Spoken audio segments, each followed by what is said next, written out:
Buenos días, buenas tardes, buenas noches, depende de la hora que estén viendo este video. Les doy la bienvenida a la clase de física, calor y ondas. Hoy le vamos a hablar sobre los gases ideales y sus propiedades. Un gas ideal es un modelo teórico que describe el comportamiento de un gas que cumple con ciertas condiciones. Estas condiciones son las siguientes. El gas está compuesto por moléculas que no tienen tamaño ni interacción entre ellas. Las moléculas se mueven en línea recta y de forma aleatoria. Las moléculas no tienen energía potencial, es decir, no se atraen ni se repelen entre ellas. La colisión entre las moléculas es perfectamente elástica, es decir, no hay pérdida de energía durante la colisión. La temperatura del gas es proporcional a la energía cinética promedio de las moléculas. A partir de estas condiciones, podemos definir las siguientes propiedades de los gases ideales. La presión. La presión de un gas es la fuerza que ejerce el gas por unidad de área. En un gas ideal, la presión es proporcional a la densidad de moléculas y a la energía cinética promedio de las moléculas. Volumen. El volumen de un gas es el espacio que ocupa. En un gas ideal, el volumen es proporcional a la cantidad de moléculas y a la temperatura del gas. La temperatura. La temperatura de un gas es la medida de la energía cinética promedio de las moléculas. En un gas ideal, la temperatura es proporcional a la energía cinética promedio de las moléculas. Cantidad de sustancias. La cantidad de sustancias de un gas se refiere a la cantidad de moléculas que hay en el gas. En un gas ideal, la cantidad de sustancias es proporcional al número de moléculas. Estas propiedades se relacionan entre sí mediante la ecuación de estado de los gases ideales, que es Pb es igual a nRT, donde P es la presión, B es el volumen, N es el número de moléculas, R es una constante y T es temperatura. Bueno, aquí tenemos nuestro ejercicio de ejemplo y dice lo siguiente. Si tenemos una muestra de 2 moles de oxígeno a una temperatura de 293 Kelvin y a 1.2 atmósferas, nos pregunta cuál es el volumen ocupado por el oxígeno. Entonces recordamos nuestra ecuación de estado, que es Pb igual a nR por T. Y nuestra constante de los gases ideales es de 0.0821 litros atmósfera sobre Kelvin mol. Entonces analizamos nuestro ejercicio y miramos que tenemos P, tenemos una presión de 1.2 atmósferas. También tenemos N, número de mol, que son 2 mol. Y también tenemos temperatura de 293 Kelvin. Nos preguntan cuál es el volumen. Tenemos que hallar el volumen. Bien, entonces cogemos nuestra ecuación de estado. Entonces tenemos P, tenemos N, tenemos R y tenemos T. No tenemos B, que es volumen, entonces la despejamos.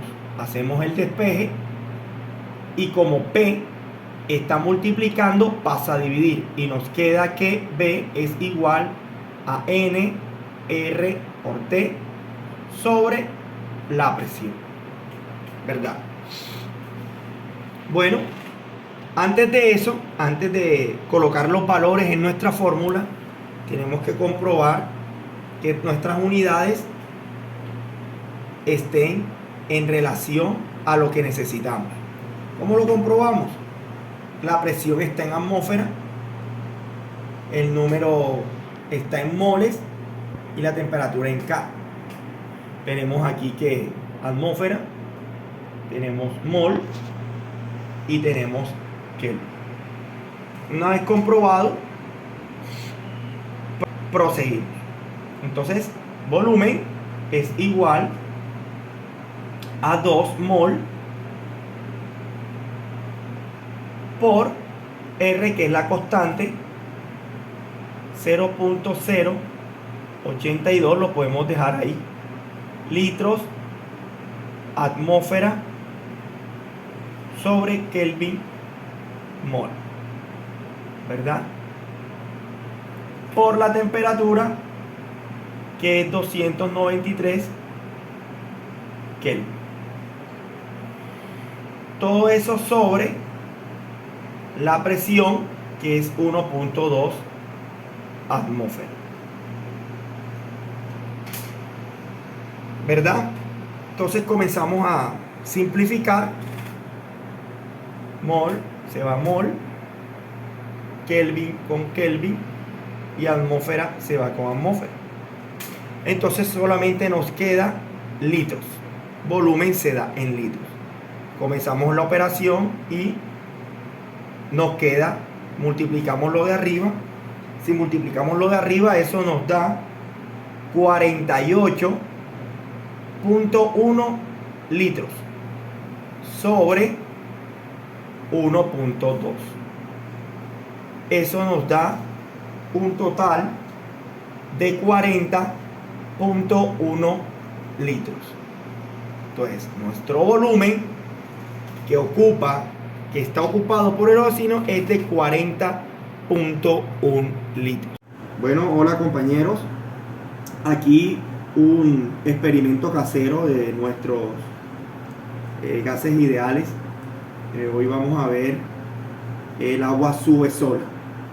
Vamos a ver qué pasa, si es verdad o es mentira. Entonces, para eso necesitamos un poquito de agua. Ahí le coloqué colorante para que se observara la diferencia del plástico. Un recipiente de vidrio, este es el super vaso mío, y una vela. Bueno, vamos a iniciar a ver qué pasa, ¿verdad?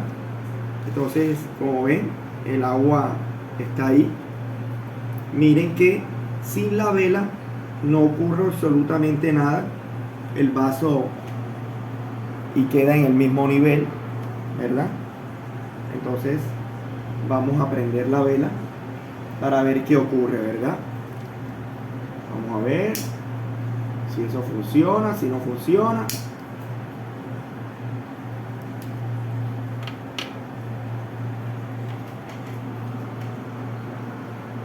Colocamos la vela y ahora le vamos a colocar el vaso y vamos a esperar unos segunditos a ver qué pasa.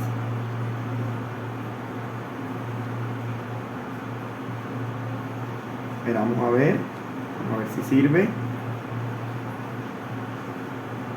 Esperamos a ver qué pasa. Y miren, el agua subió sola, ¿verdad? Bueno, ¿a qué se debe esto, compañeros? El juego de la vela ha creado un vacío dentro del vaso. Y entonces, como la presión atmosférica es mayor a la presión que hay dentro del vaso, ha absorbido todo el agua. Es sencillo, esa es la explicación.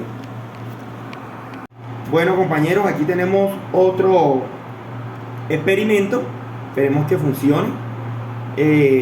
Este se llama, o le llaman, el agua no cae. Vamos a ver, esperemos no hacer un reguero, ¿verdad? Vamos a ver si funciona. Tenemos una copita con agua.